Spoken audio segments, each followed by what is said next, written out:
É isso aí, meus amigos. Bom dia. Professor Bruno, aula sobre capitalismo e socialismo aqui no Instituto Meson, nosso curso em Nilópolis. Vamos para a apresentação de um slide e também de exercícios. Exercícios de fixação, exercícios de vestibulares, ok? Então vamos aqui apresentar a tela para vocês.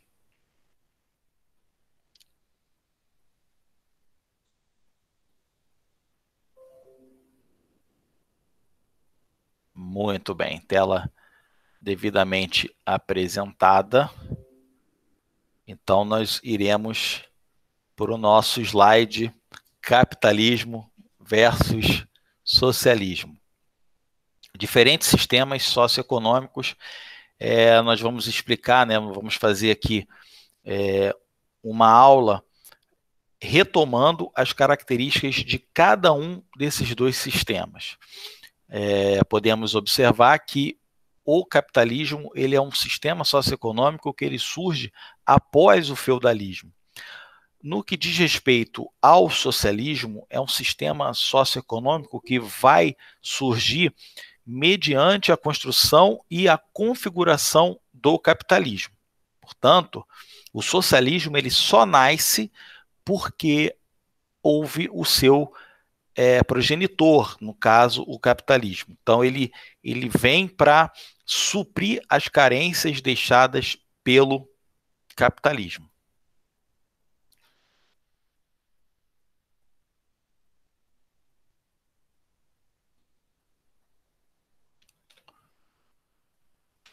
Bom dia, Giovanni.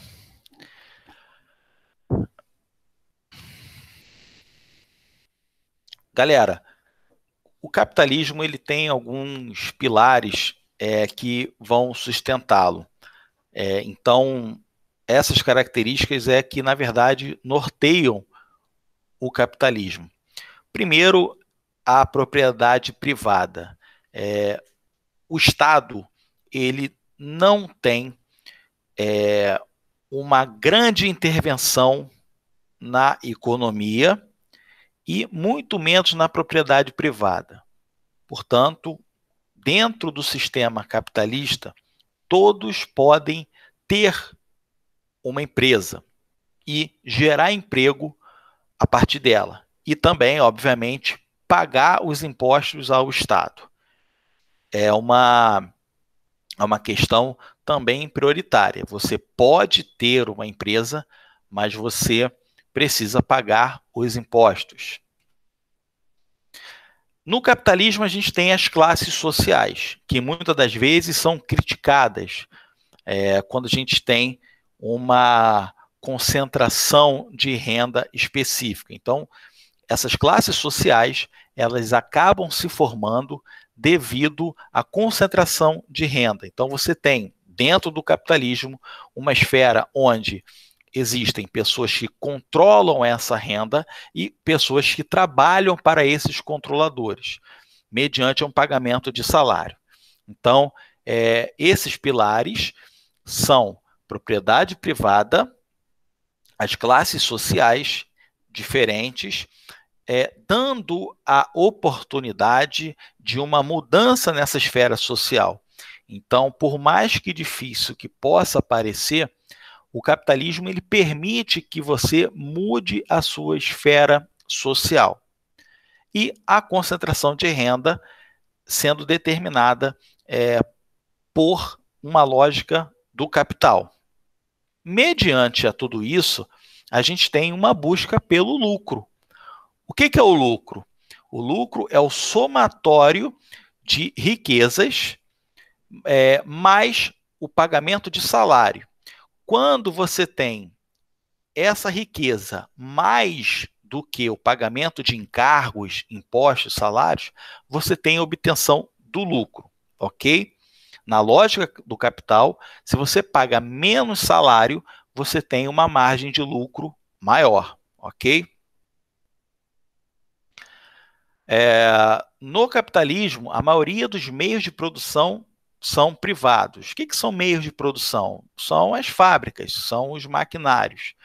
O dono da loja varejista, o dono do comércio, você tem ali duas classes antagonistas, que é o burguês, o dono dos meios de produção, aquele que gera emprego, e você tem, de outro lado, aquele que vende a sua força de trabalho por meio de um salário, que é chamado de proletariado, principalmente após o século XIX, ok?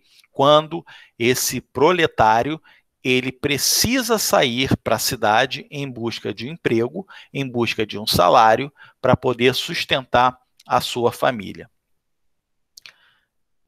Nessa pirâmide do capital, a gente tem a alta burguesia, uma pequena burguesia, pessoas que ganham um salário muito alto e pessoas que ganham salários muito baixos, também chamados de proletários. Isso aí é um termo que surge com o Karl Marx. De um lado, temos o burguês, dono dos meios de produção, e de outro, o trabalhador, o assalariado, que vende a sua força de trabalho.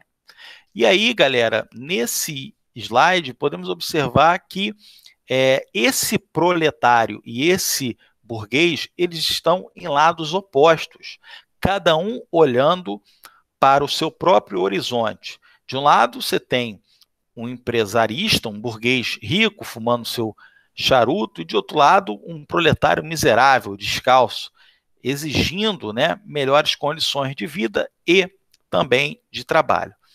Isso vai dar origem à famosa luta de classes proposta por Karl Marx, lá no século XIX, principalmente após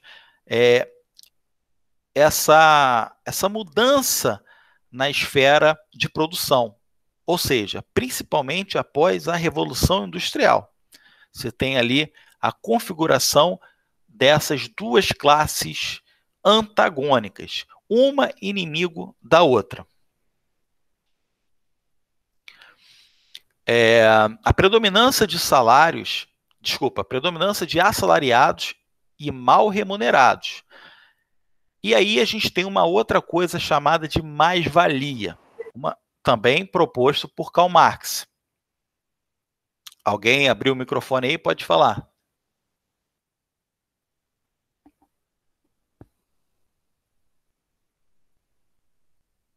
Não? Tranquilo? Ok. Então, a mais-valia também foi um estudo proposto pelo Karl Marx.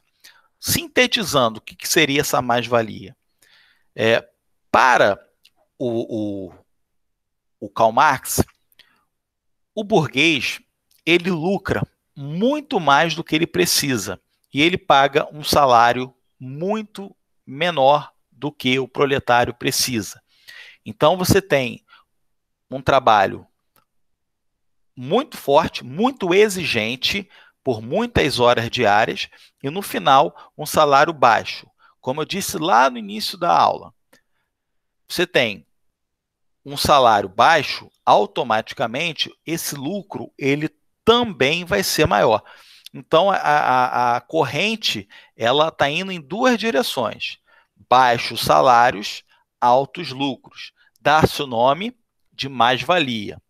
O burguês ele ganha mais do que ele efetivamente precisa, explorando essa mão de obra. Visa-se o lucro, que é o objetivo principal do capitalismo, que é colocado após essa exploração.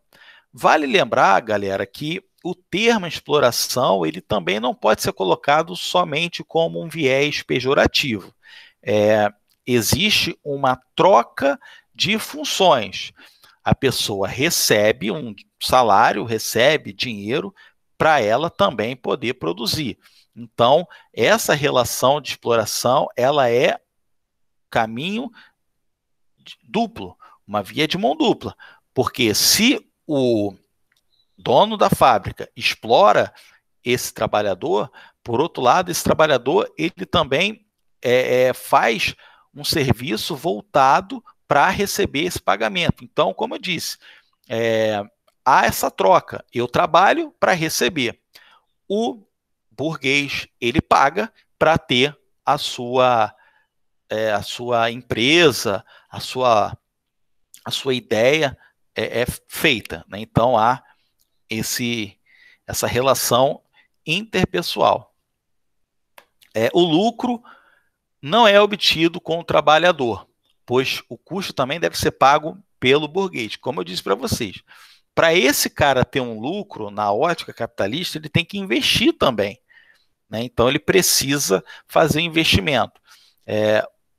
O proletário, inclusive isso é até lei trabalhista, o proletário ele não pode levar as suas ferramentas para prestar serviço ao patrão, né? Então o patrão ele tem que promover tudo para que o serviço seja bem feito, ok?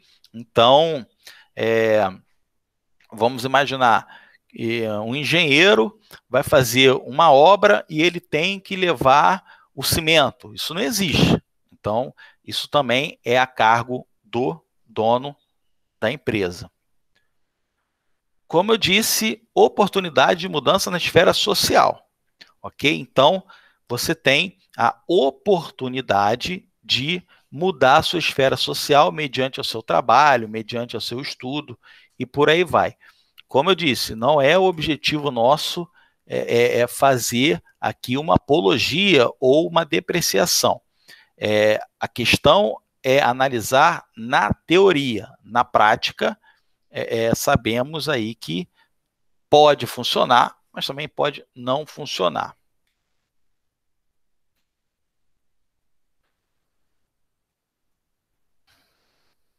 Pensei que tinha alguém fazendo uma pergunta aqui no chat.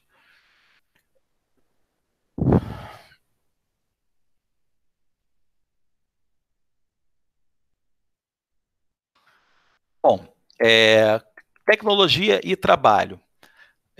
Depois a gente vai ver alguns slides sobre essa mudança no conceito de capitalismo, né, as fases do capitalismo. Então, ali a gente tem algumas situações, né, com a tecnologia, o lucro aumentou, os salários diminuíram e a necessidade de trabalhadores caiu. Isso aí no caso, a atualidade. A gente tem aí a entrada de muitas máquinas e a diminuição gradativa desse trabalhador.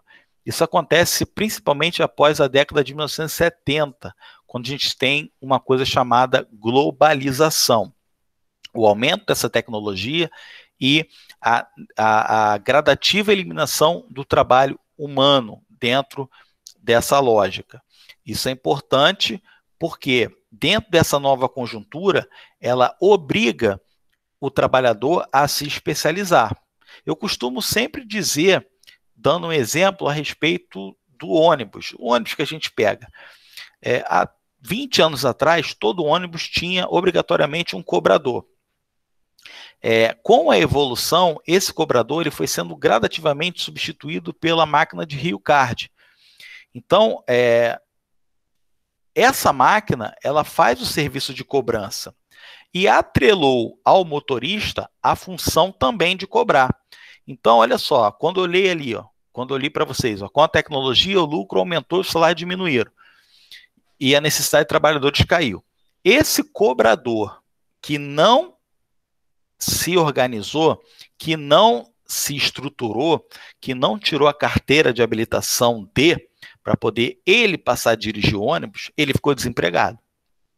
Né? Então, você tem ali a necessidade desse trabalhador poder se especializar.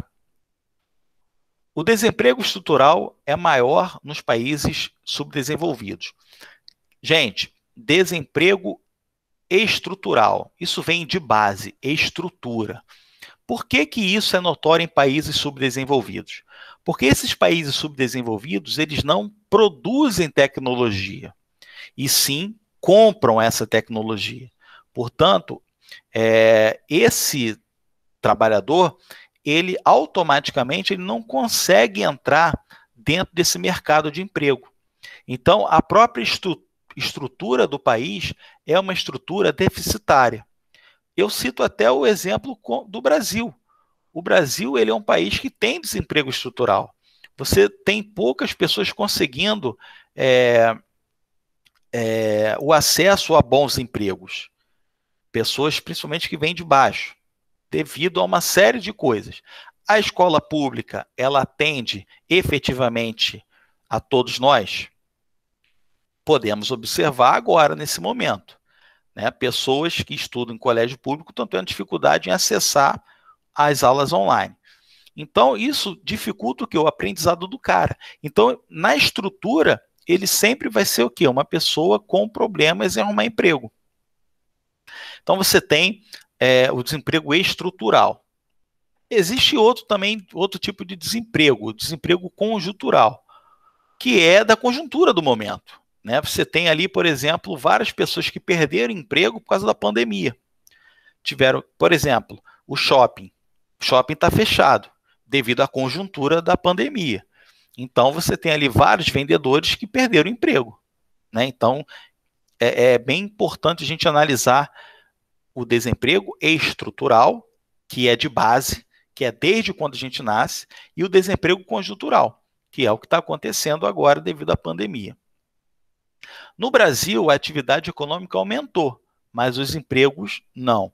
Isso porque o Brasil hoje, a gente tem aí, o PIB brasileiro é muito alto, porque você tem o setor agrícola muito forte, você tem a indústria muito forte, você tem um comércio muito forte, mas, como eu disse, várias e várias vezes, você não consegue ter o acesso a esses empregos devido a uma dificuldade que você teve lá atrás. Eu estou falando no sentido amplo da coisa, ok? Fases do capitalismo. Isso aqui é importante, principalmente agora para o pessoal que vai fazer ESA, porque eu vou falar sobre o capitalismo comercial. Então, dentro do capitalismo comercial, você tem ali entre os séculos XV até o XVIII. Isso porque é uma fase posterior ao feudalismo.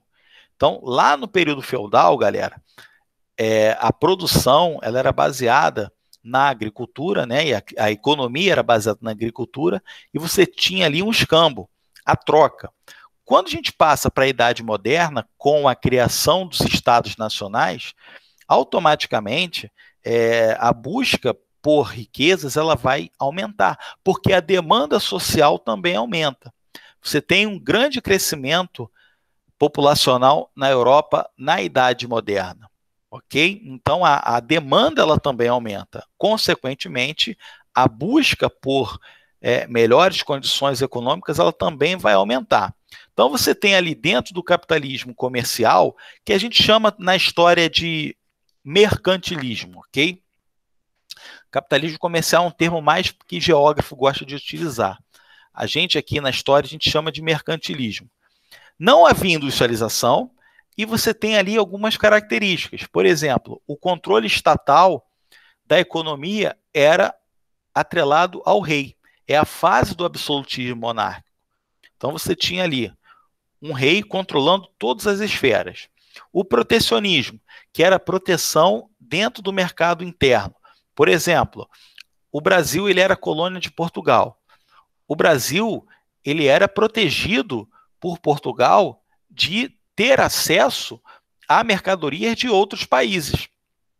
Então, o Brasil ele não podia comprar, por exemplo, nenhum produto de outro país que não fosse produto português. Isso é protecionismo.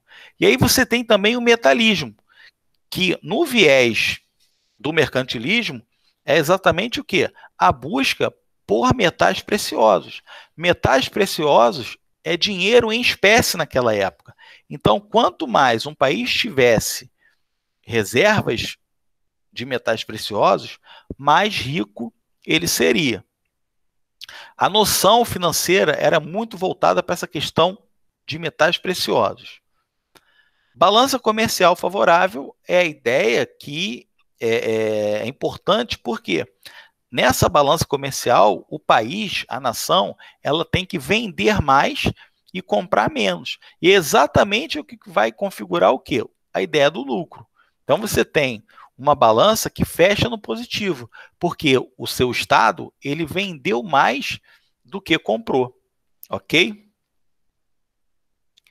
Essa segunda fase, que é a fase do capitalismo industrial, ela começa lá no século XVIII, na Inglaterra, e vai até o 19, quando a gente chega na segunda Revolução Industrial. Então, você tem ali a Revolução Industrial mudando o jeito de produção, fracionando o trabalho. A divisão de trabalho se faz muito presente nessa fase.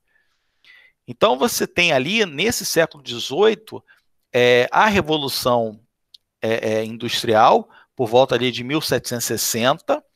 Vale lembrar que esse século XVIII é o século do pensamento iluminista, é o século da Revolução Francesa, que vai contestar exatamente por que a França se mantinha com resquício feudal. Então, quando a gente for estudar a Revolução Francesa, a gente vai ver que é uma revolução onde a burguesia ela triunfa, principalmente ali após o período do terror, quando os girondinos assumem a mão da revolução. Então, são revoluções, são movimentos burgueses, exatamente, que pedem o quê? A mudança do controle da economia, saindo da nobreza e passando para eles. E a Inglaterra dá o pontapé em relação a isso. Os ingleses, eles, com a Revolução Industrial, eles colocam essa lógica de Estado mínimo na economia. Então, você tem ali o liberalismo econômico, que vai culminar, inclusive, galera, no imperialismo, que nós estudamos ainda em sala de aula. A busca por mais territórios, exatamente porque essa demanda, essa oferta, ela precisa aumentar. E aí a gente tem essa segunda fase, onde o capital ele vai estar concentrado nas indústrias. A terceira fase é a fase que a gente pode colocar como a fase atual. Ela vai acontecer ali por volta de 1945, depois da Segunda Guerra Mundial, onde as empresas multinacionais ou transnacionais elas vão ter uma grande contribuição para o PIB mundial. E também na década de 70, a gente tem a globalização, esse conceito de globalização. Vale lembrar, galera, que essa globalização ela está em curso até os dias atuais. Foi ela que causou o desemprego conjuntural, o desemprego estrutural, ok? Então, você tem também ali nessa fase a criação de várias práticas monopolistas, porque essa fase do capitalismo, essa terceira fase, é a fase onde a gente tem a fusão das empresas com os bancos, das indústrias com os bancos, formando o capitalismo financeiro. Ok? Conceito de globalização.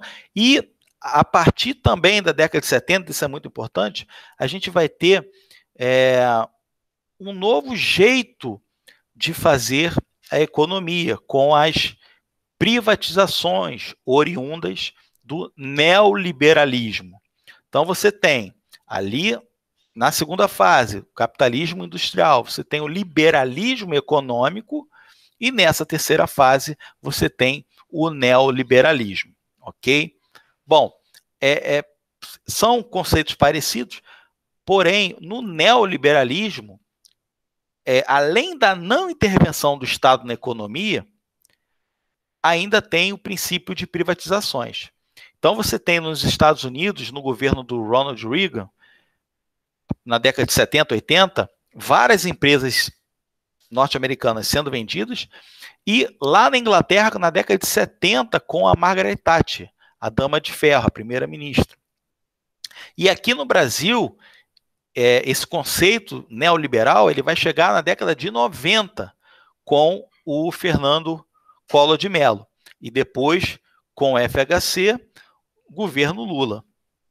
Tá? Então a gente tem esse período aí aqui no Brasil tardio, né? A partir da década de 90 do neoliberalismo, a privatização de algumas empresas do governo.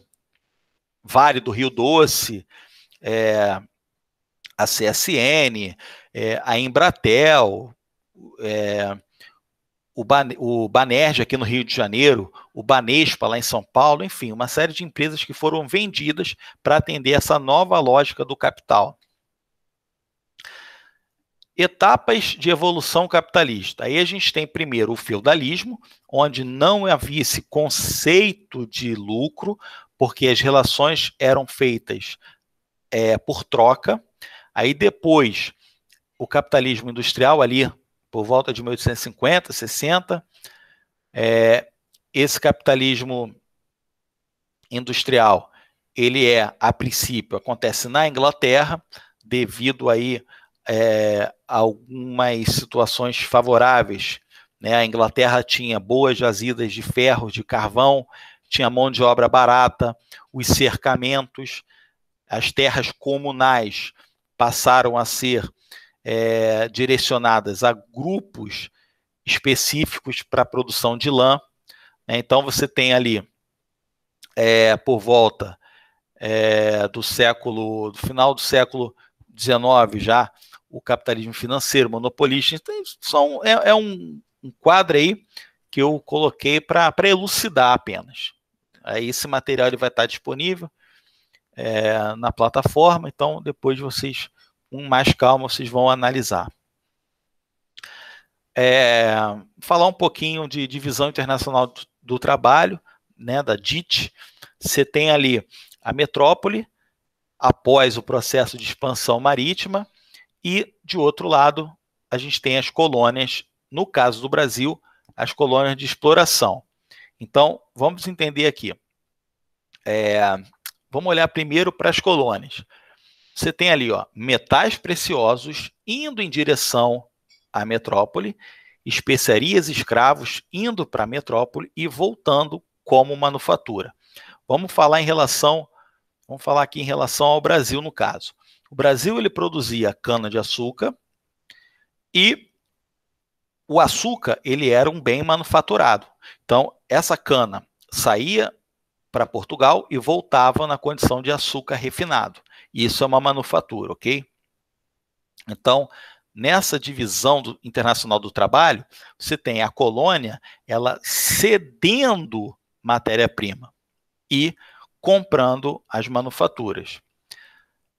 Na consolidação do DIT, a gente tem até a Segunda Guerra Mundial. Olha só, de novo, colônias, exploração, metrópole. Essa consolidação ela se dá a partir da primeira Revolução Industrial, onde, basicamente, não mudou muita coisa, não. Produtos primários,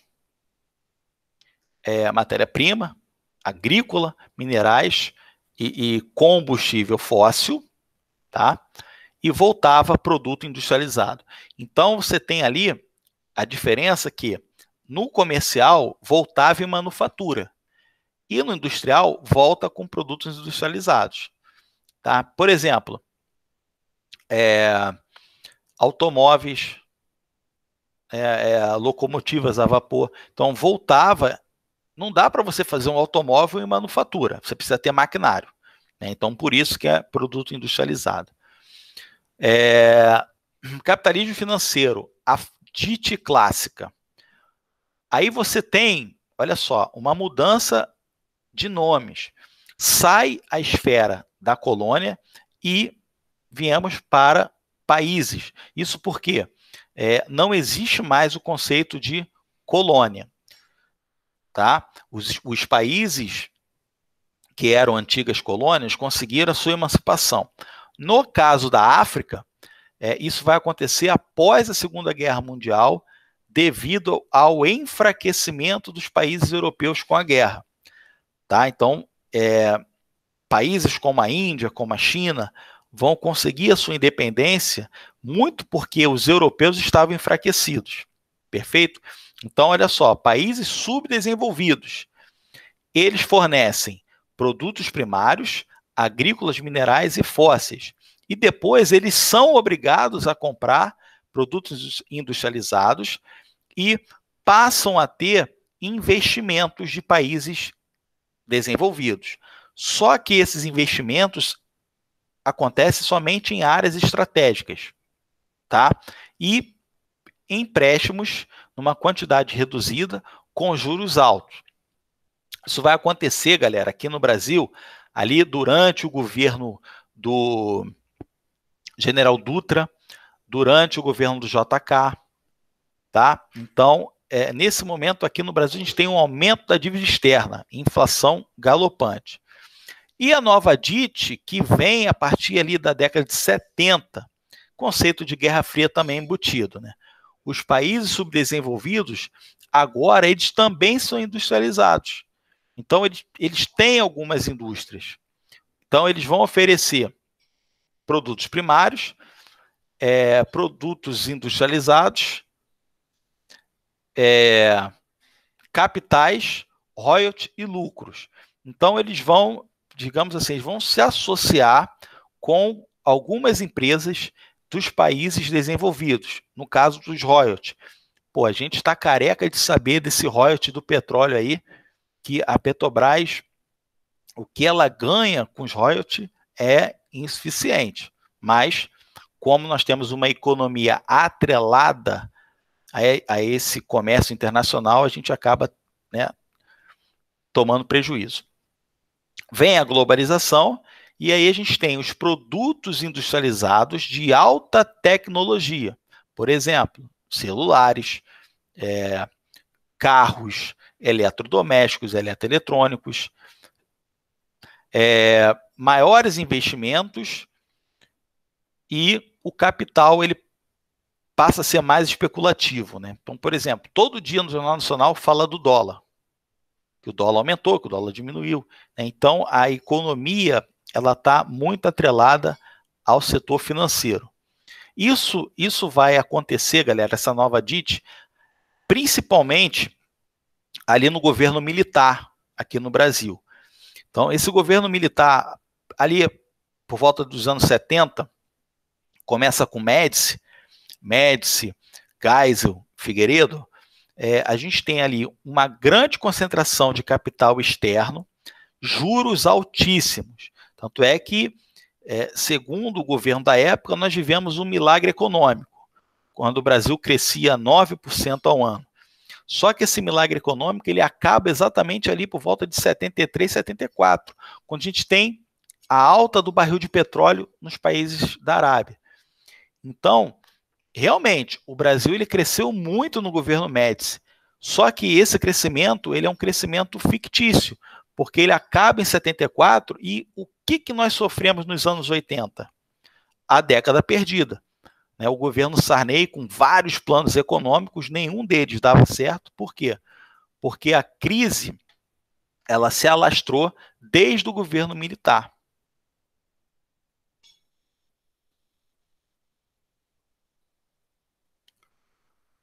Ainda sem perguntas, né?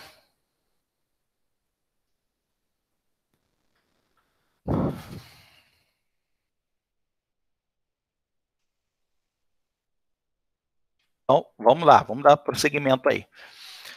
Financeiro, monopolista e globalizado. No início do século XIX, até esse momento, a ideia era mais empresas, mais concorrência. E aí o consumidor ele vai escolher a empresa, o produto que ele prefere. No segundo momento, após a Segunda Guerra Mundial, esse capitalismo ele começou a ficar monopolizado. Isso porque empresas passaram a comprar outras empresas e garantir a supremacia dos seus produtos dentro do mercado. Então, você tem ali a fusão de grandes empresas que acaba ameaçando a população mundial, porque se você não tiver concorrência, você vai ficar sempre preso a um produto e ao preço que essa empresa estipula para o seu produto. Então, você tem ali 3 exemplos. O Carrefour, que é dono do Atacadão, aquele Atacadão que tem em Nova Iguaçu, tem na Avenida Brasil, aquilo ali pertence ao Carrefour. E uma fusão muito polêmica ali no meado dos anos 90, que é a fusão das cervejarias Antártica, Brahma e Skol, formando a Ambev. Então, o objetivo foi enfraquecer a concorrência.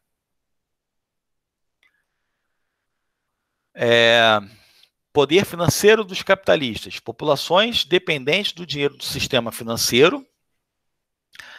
Os acionistas majoritários controlam o capital aberto, que é o capital desvinculado ao Estado, e as empresas SA, que significa Sociedade Anônima.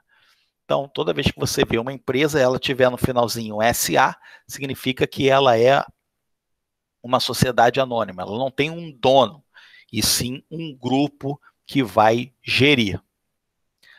Grandes empresas ficaram fortalecidas com a acionização e passaram a comprar bancos. Aí você tem, por exemplo, o Itaú, que compra o Banespa, que compra o Banerj, o Unibanco, né? São medidas para garantir a supremacia dentro do setor financeiro. É um exemplo bem genérico para a gente poder entender. Então você tem a fusão do capital financeiro, que é o capital dos bancos, mais o capital industrial, resultado, empresas multinacionais trabalhando. Então, você tem alguns exemplos clássicos. A Nike. A Nike é uma empresa norte-americana, mas a Nike ela não tem uma fábrica própria, ela aluga.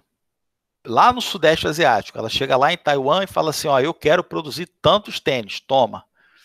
E aí o dono dessa empresa, ela contrata lá os funcionários, paga um salário indigno, paga um salário baixo, produz o tênis e revende no mundo todo. Então essas relações, elas passaram a ser internacionais. O que nós estamos fazendo aqui é um reflexo da globalização. Eu estou aqui na minha casa falando com vocês através de uma tecnologia disponível. Só que essa tecnologia ela não está acessível a todos. Até porque a gente sabe aí, como eu disse, nós não estamos tendo aula física, então isso implica numa série de dificuldades. Tem gente, principalmente que estuda em colégio público, que não consegue ter o acesso a esses meios tecnológicos. Quando eu disse para vocês dessas fusões, eu estou querendo dizer exatamente desses termos que também surgem a partir desse capitalismo atual, desse sistema globalizado. Então, a gente tem ali algumas situações, por exemplo, dumping, vender barato para quebrar as pequenas empresas. Quer ver um exemplo? Guanabara. O mercado Guanabara, ele baixa os preços e aí o que acontece? Filas intermináveis no mercado Guanabara. Tá? Então, isso é dumping. Cuidado, porque muitas das vezes é uma prática irregular. Só que não tem fiscalização, acaba acontecendo isso de uma forma até corriqueira. Monopólio absoluto, controle do mercado. Oligopólios, empresas que controlam o mercado consumidor. E aí você tem esse oligopólio dividido em cartel, trust e holding. O cartel, as empresas se juntam e fazem o mesmo preço. Cartel é proibido no Brasil. Ah, Bruno, mas tem empresa que faz, mas não tem fiscalização, é proibido. Trust, empresas se associam formando uma corporação, cada um mantém a sua autonomia. Então, a Sadia e a Perdigão, a Ambev, né? Então você tem ali essas empresas que mantêm os nomes, mas estão unidas. Trust, muitas das vezes, também não é correto. E holding, cria-se uma empresa para administrar outra. Exemplo, o Banco Itaú. O Banco Itaú tem uma empresa que administra o Banco Itaú, que eles chamam de Itaúsa. Tá? Então, holding, você cria uma empresa para administrar outra. Banco Itaú é administrada pela Itaúsa.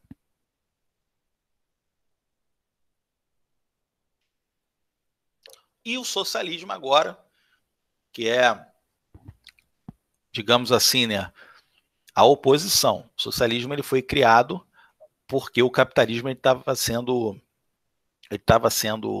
consolidado, né? Então a gente tem ali pensadores que vão começar a contestar, principalmente ali após a Revolução Francesa.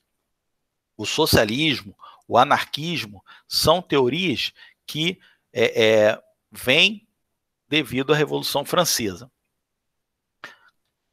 Pessoal, os primeiros pensadores socialistas são esses aí: o Henri Saint-Simon, o Robert Owen e o Charles Fourier. Eles acreditavam que o proletário, no caso ainda, o operário, né? Esse operário ele deveria tomar as frentes da produção. Só que tem um pequeno detalhe. Isso aconteceria de forma gradual. O sistema capitalista iria entrar em colapso e o operário iria tomar as rédeas, sem revolução, sem quebra-quebra, de uma forma natural, gradativa.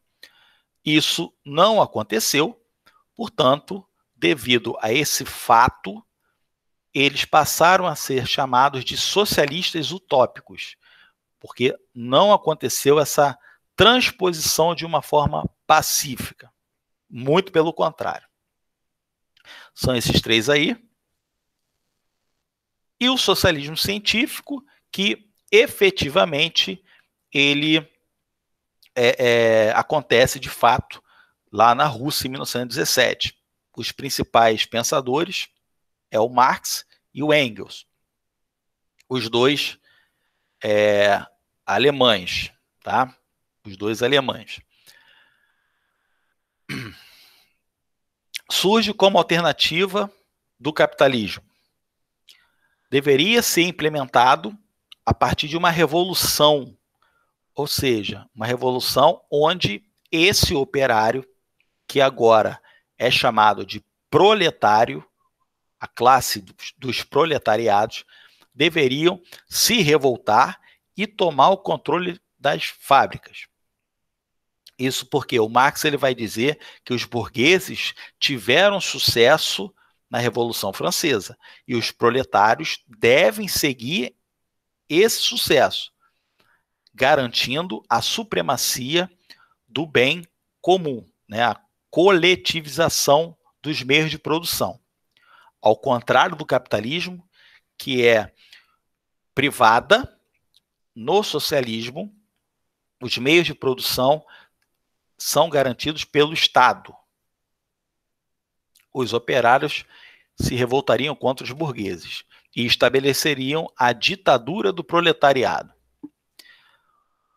Olha lá, os meios de produção seriam coletivizados, geridos pelo Estado, e haveria duas fases, o socialismo e o comunismo.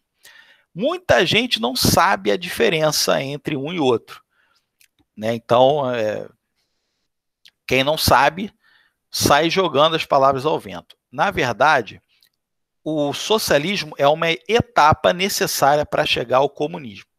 Então, rapidamente aqui, galera, por causa do nosso tempo.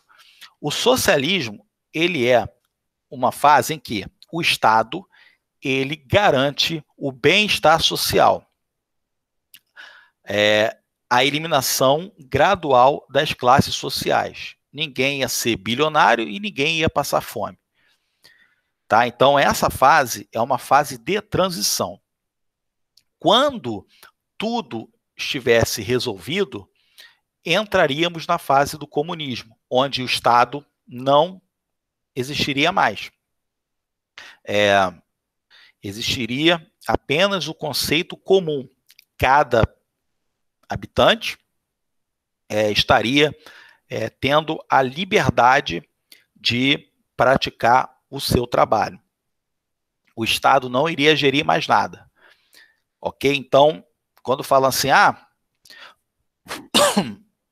comunismo é ditadura. Não, não existe isso. O que existe é uma transição. O que tem de ditadura são os estados socialistas. União Soviética, Cuba, Coreia do Norte, porque eles não chegaram na fase do comunismo.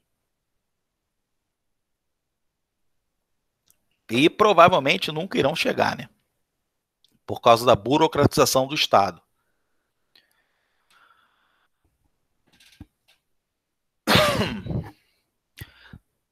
Então, galera, esse comunismo ele seria uma sociedade igualitária, equilibrada, sem opressão e sem miséria. É a fase final do processo proposto pelo Karl Marx. Socialismo pode ser definido como um modo de produção, sistema de organização política e econômica de uma sociedade, que propõe a construção de uma sociedade sem classes e sem desigualdade.